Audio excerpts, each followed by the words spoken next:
Consortium. Welcome to my panelists for this session. They always say save the best for last. This is a dialogue around financing the backbone new instruments for infrastructure and energy transformation. This session will focus on these three things, on converting corridor ambitions from announcements into finance to operational assets, and also, because it's within the context of connectivity and AFTA enablement. So we will talk about the corridors and mention a few of them. I think to start the conversation, I would definitely want to, in this order that we are sitting in, propose a question. First to Mr. Michel, around knowing that we have numerous problems and MOUs, but limited constructions. Is this fundamentally a financing problem, a bankability problem, a political risk problem, or a project preparation problem? Thank you. Good afternoon, everyone. My name is Atta-Mills. I'm the Deputy CEO for Ghana Infrastructure Investment Fund. So that's a great question. When we're starting on thinking about corridors and any kind of infrastructure, I think the natural assumption would be that it's a financial problem. However, from my perspective, I would probably say project preparation. When we're looking at project preparation, we're looking at supply feasibility. So let's take the Abidjan and Lagos corridor, for example.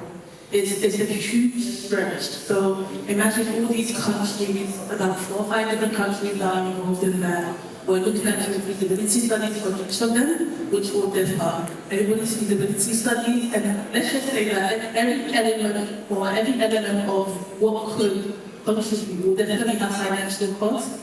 However, the majority of the corridors or even the infrastructure projects, they're right before or way before you even get to financial modeling or financial funding. So we shouldn't want to do that just financial funding that contributes towards that. So feasibility studies, every country will have different standards for their feasibility studies. There's something like environmental and social impact assessment. Let's take it for example.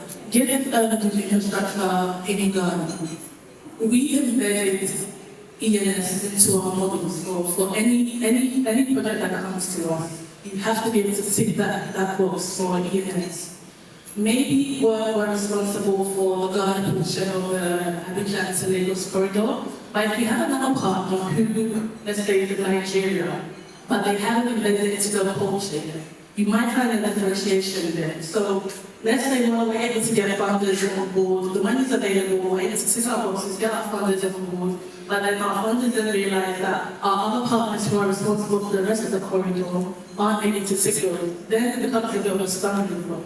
So sometimes the leadership depends on who is involved, and definitely there will be several institutions, several countries that are involved to get such a large corridor to be instituted. And other factors that we can imagine would be legal land. You can imagine the number of land issues that would occur in doing a corridor from Abidjan to Lagos. Even in Ghana, if you're building here, there's litigation, there's conversations that have to be had. So that will also take time. So again, it's not just the financials, but these things take compensation to people, and you know how many countries, how many villages, how many cities you have to go through. So it becomes quite complicated. And then there's definitely the political risk, there's actually reform. Because we're going through several countries, there's different regulatory rules. Who's going to monitor that? Who's going to coordinate about those kind of stuff? So when you factor all those factors in, you then begin to understand that sometimes there's so much delay. I guess naturally because it's Africa, it's always a funding problem. But as you mentioned, there's so much funding available to Africa for infrastructure.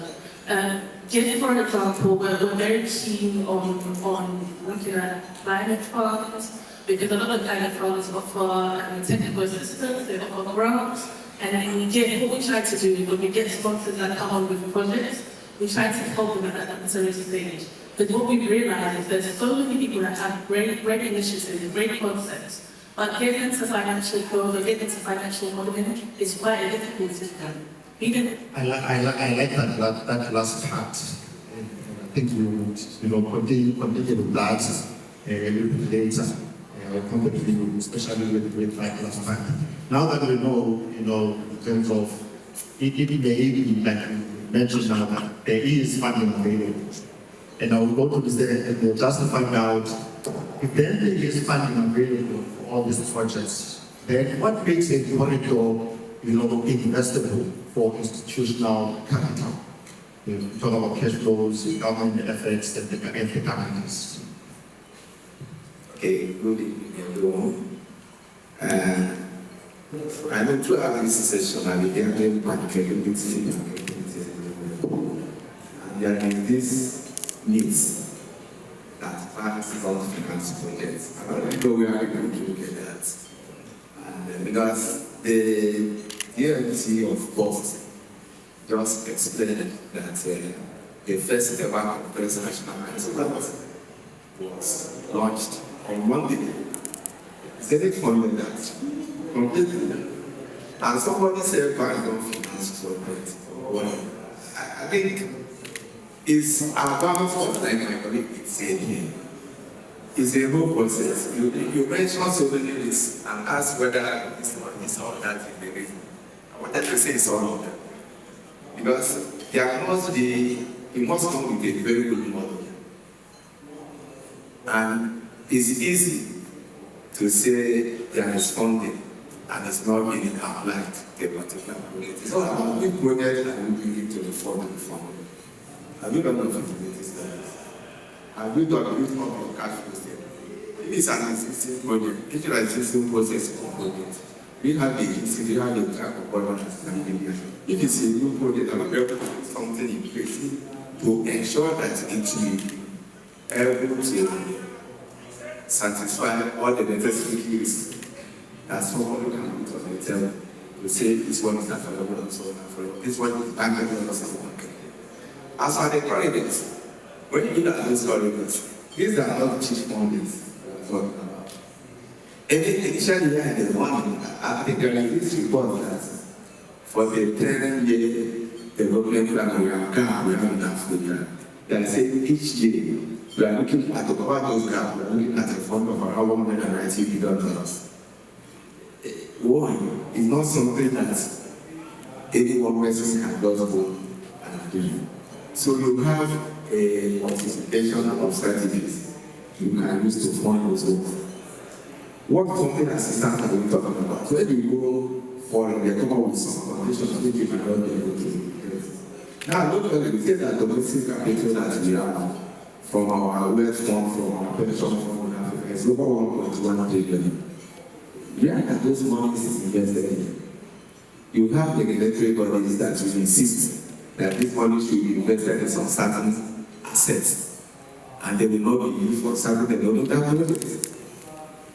Now you are now pushed to a situation whereby you have to go to the DFI, you have to go to some other partners outside there, who on their own are used to certain way of doing things.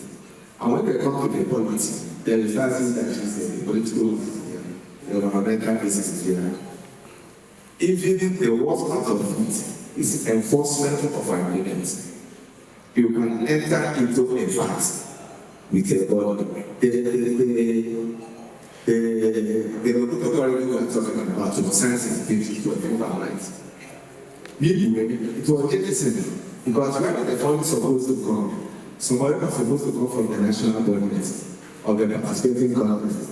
The lab center and the lab center, the $5 million project was supposed to come from the national government. Then we have the World Bank, the ATP, we have the bilateral partners, we have several of all of the participants that are participating in this. By then, they make their own contribution, and nothing is coming from the participating parties. How do you think? I think they have been able to send in a 20% contribution. I feel that you make your own. And for some reasons, it's not wrong. How do you think that they will continue to fund that project? It will be stopped. So these are some of the major issues that is actually affecting the conclusion of some of these projects. So we need to actually tell ourselves the truth, especially in Africa. You see that most times whenever we think a foreign body is doing money classes or is for free, or that is something we can just use anyhow. These people have serious due diligence department, compliance department, risk department, that monitor whether they are once you hear of them and the tendency is for them to call you back to the table to redraft the good agreement and even with so many stringent conditions and initial conditions that you have even before the loan is started. So what is stopping them from completing that is for us to get back. Look at the table, look at the streets that are in the initial stage. Find out who has some organizations. Play our own part of it. The world audience, the world bank, they will always be able to come and go for what the partners are doing what they're supposed to do. And it can be shown if the one is done. Thank you, sir. So, given the scenario that you have given us, I will now go to Mr. Person as, the African Investment Consortium. If then we look at corridors like the central, corridor, serving multiple involved countries, should these countries join guarantee financing rather than each seeking separate deals? One government cost-sharing arrangements would make collective financing work from an investment perspective. Thank you, Mr. Moderator. Let me go ahead in terms of the concept of transport corridors, which we've been hearing a lot about since the world long ago moved away from transport corridors to development corridors. And there's a reason for it. Because as my friend has said, there has to be profitability and sustainability. So you don't put a road anywhere and expect that it will generate the returns for you to pay back. So if we are talking of corridors in Africa today, we should be talking of development corridors, not only talking about corridors. That's the first one. The second one, coming to the question, from yesterday and today and before, we know all our problems. There's nothing that has been said yesterday and today that will not make it. Yesterday we listened to the bankers from the Development Bank and World Bank. Everything, we know the solutions. ECOWAS alone has 201 infrastructure projects. 3 years ago they launched a $131 billion fund for African countries. 70 years after independence, we've not been able to even go out or even maintain a look to apply. Let's face facts. We've not been able to do that as a country. Togo, Benin, Nigeria. So if you ask the question, should we come together? Of course, scale when it comes to finance, is always preferable. But we depend on individual companies in Africa to implement things. ECOWAS is hanging in the air. ECOWAS secretariat is not going to come and fix the road from Africa. It has to be something that we as Ghanaians or better government have to do. So, what can we do differently? For me, that's the question. But we've been doing the same things year on year, and we're expecting different results. So, given the fact that you're asking that question, so how would you respond?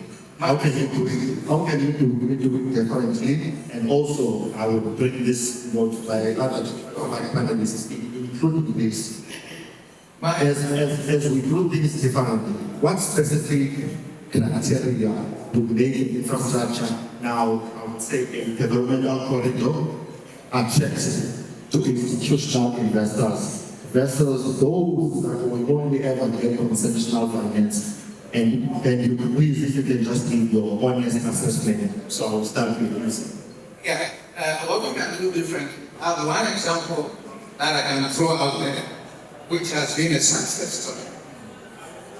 I'm sure we all know of the GIIF Dam, the Great Ethiopian Renaissance Dam. $5 billion. 91% of it was financed by commercial banks.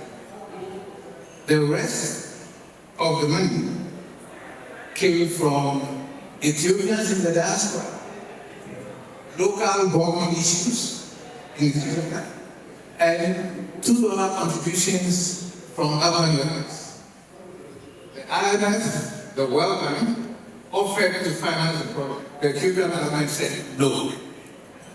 They self-financed a $5 billion largest hydro power project on this continent that is going to provide the cheapest source of power to underpin industrialization, not only of Ethiopia, but neighboring countries. So, I think one example of Africans doing things on their own. So, if you're asking how we do differently, let's go there from here. How did it go? All right. Is there any? I think you can never get it done when you localize your source of financing. Well, that is important. And if you get your people involved, another thing that you don't see is that there is this between it and there is this commitment in it, the political way to let them down. Doing very well that the funding is coming from lawsuits. I don't want us to see this one and say we can ignore the impact of the TFRs. There is a reason why they are there. And there is a reason why they come into being. And they offer cheap finance to that extent. But that political way, that commitment, that place for us to realize that this project, we are committed to this project. And somebody mentioned corruption, I don't know if this session mentioned. Well, we are in Africa, I don't want to delve into it, but it's something that is so much embellished in our society. Remove all those things. Let us be involved in any project conception, development, and the work we are doing. And let us show a fictive commitment to it. Even our local banks, we always say that our local organizations, there's a lot of our capital investment as it were. But once a project has been conceptualized, and you can see, people mentioned before, Bankability, you can see that there is value to be derived from this project. You can see the inside, you can see that this is not a wide purchase. It's a project that has some developmental benefits that can derive from it. I don't think anybody that have money to invest, I know that there is a return to come from that, not kind of investment. Those are the necessities that we need to get to.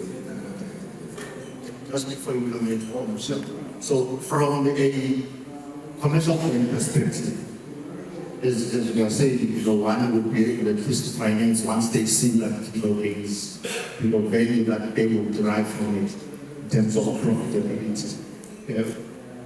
What are your long-term, things that you look at when you say this is a project that I can finance? So how far can you go in terms of looking at the long term of the project for you to get the money?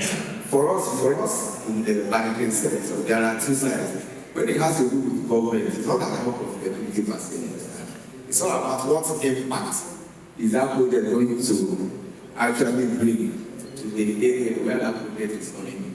And then we look at the narrative, okay, the impact it will bring. Then we're able to start a position whereby that is the impact. You can start getting some value to whatever.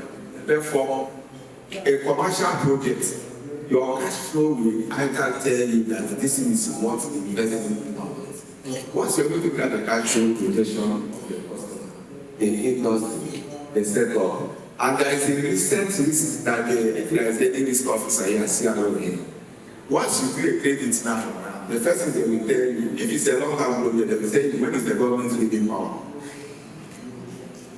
That please don't get the projects that you are doing now. Because there is a potential that will not be honored.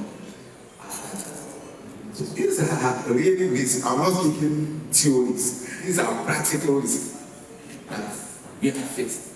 If I'm here now, somebody come and say, I want to win government to so there's a government for 5-7 minutes. I know the government how? So these are the things we look at. No matter how they do, we will be able to scale your risks and know whether you can go into it or not go into it. So one of my cash flow is okay. Then all the things that you mentioned, the cash flow, the environment, the operation, and all the things that are involved. So the key thing is the impact. Yes. So it's particularly in the room. Zenith is saying, if we want a project that has got a great impact, Yes. we can come and approach them. Thank you. So I think following up on what my colleagues have said, again, I would have the facts of the approach. If we're able to get those assistances out to the people that will get involved, really, it will help us be able to bring these people to implementation. But if we're not able to get those fundamentals right, we'll always be crippled. Our infrastructure will always get to the conceptual stages, but never be able to get further than that. And in terms of trying how can that be done? There's so many farms out there, the climate farms, I know the GIIF, if you have strategic relationships with them, you can leverage on the funds that they have and provide technical assistance. And these, again, are free monies. Of course, as my colleague said, nothing is free, but they're willing to help at the early stages to lead us to the project later on. They're very interested in the project, they see good potential in them, and Africa has so much potential when it comes to infrastructure. So they also looked at their process and said, what can we do? So now they got to the point where they're providing that technical assistance at an earlier stage than they would have or that you could get from probably a commercial bank to enable you to be able to get to the next. So we've spoken about bankability, we've spoken about the corridors and their potentials. One concept that has been coming here that we've been hearing about is blended finance. And it's been mentioned in all this session. So, Mr. Consortium, can you share a real example where conceptual capital crowned in significant commercial investment for an African infrastructure, not just, where it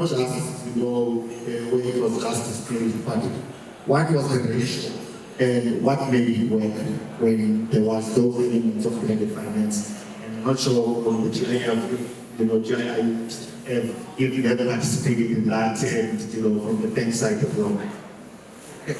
Thank you. Let me put it this way. I think we need to decolonize our minds.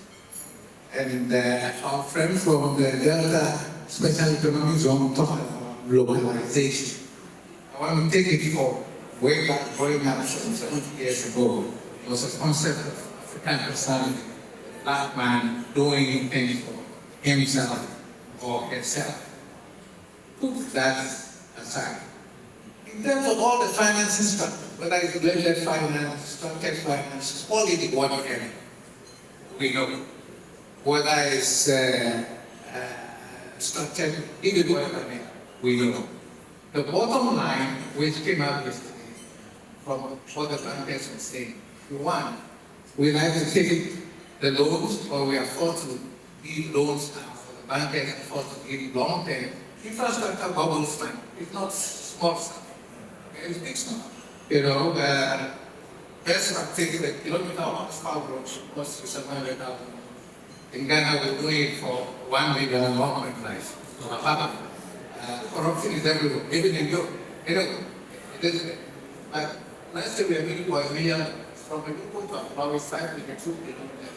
So we're talking of 532 million for a single lane road. So imagine we are balancing or doing 4 lanes in the median. So it's big money. These are more funds than our commercial banks, let's say, on their own, literally have.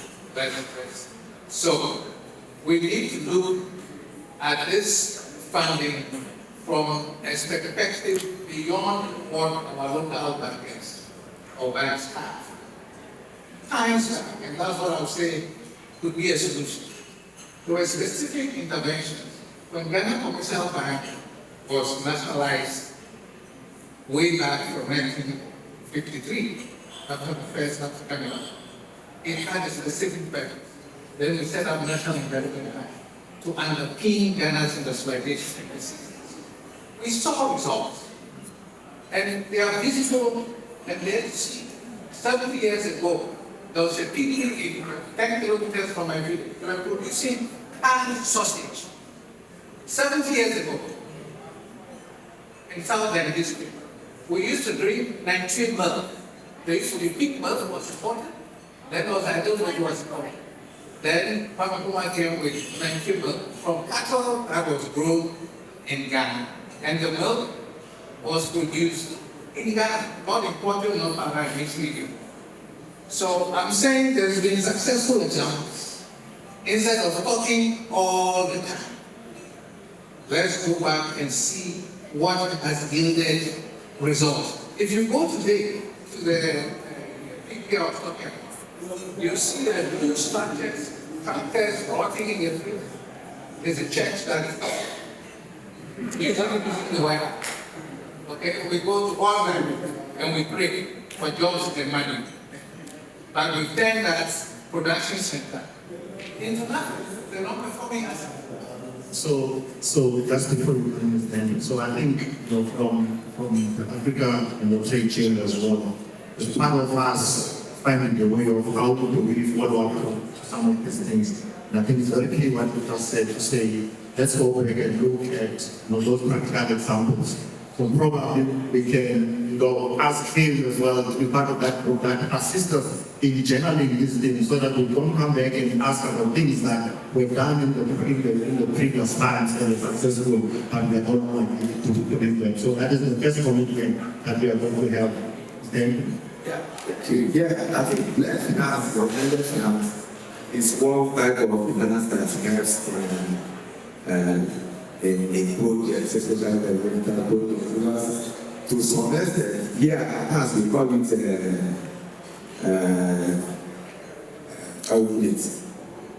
I will get the data. But we found out that commercial banks jointly with some development finance partners take over that responsibility. To find like extent to see a situation whereby meanwhile the authority includes instruction, well-being instruction, because of the role of the development and that gets very serious. And because of those partnerships, always both parties trying to make sure they set up committees, not just about the processing, but even in the monitoring. So when we think that, like I say, most important or most times, you always see that even the project monitoring and everything is always automated. Because you have a team that for every part is also there's a report. At every stage, there's always a report giving on. I think in Nigeria, there is this solar project that was done some time ago.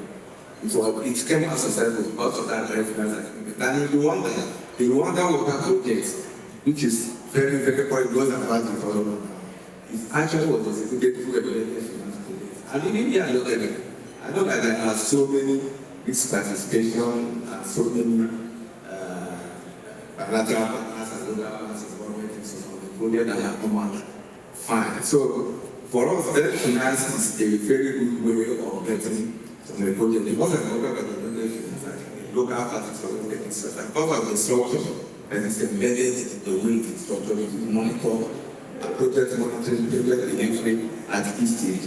So it's a good way of ensuring that. so let's look at blended finance model ways to develop. Just because we are almost out of time for the session, from all three of you, I will just give you 30 seconds each just to respond to this. If you had to identify just one single movement for intervention, whether it is a new financial instrument, a regulatory reform, a guarantee facility, or an institutional arrangement, that would be a step change in infrastructure financing in the next 18 months, what would that be? And who in this room or beyond in this room needs to champion such to happen? 30 seconds. Starting from Hussein. far as infrastructure is concerned, I think we've reached a stage where private sector in Africa must take the lead in infrastructure provision. And there are some countries like Mozambique, which does a lot. Mega projects puts private sector financing as the lead sector in a PPP framework. So private sector should be taking the lead in driving this infrastructure. Because they know they are the people producing the goods and services. It's not government. You know, that has no approach for it. So get them involved. That is one. Two, Africa has to learn to rely on themselves first. Thank you. Then, For me, I simply that domestic capital. We have a whole lot of it. You mentioned it several times, and I was just wondering 1.1 trillion of pension funds for the country. Can we look at the respective regulations in our respective jurisdictions? Actually, come back to the current structure whereby they will tell you 75% of them will be using universities. Can we check those things and try to push work of it? I know it's because of insecurity, but you cannot tell people to go and invest when you yourself don't even believe that the whole fund will be secure in the investing in your project. so pension funds. Yes. All right. So in the next 18 months, that is something that we will get. Make it yourself? I'm going to follow up on here. When we talk about pension funds, if infrastructure are able to piggyback on the back of pension funds, great. There's a project called Infrastructure Nigeria, where they're able to secure and use the pension fund to invest into the infrastructure. And GIIF is something that we're working on with infrastructure credit Nigeria to be able to bring it into Ghana. So what that would mean is that the pension funds that are sitting there being invested into T-bills will now be translated to investments into infrastructure, which again, within a period of 18 months, we'll see a lot of funds being released and potential for infrastructure skyrockets. There you have it, ladies and gentlemen, pension funds is the private sector. So I think that's a mandate that the chambers have. Thank you very much.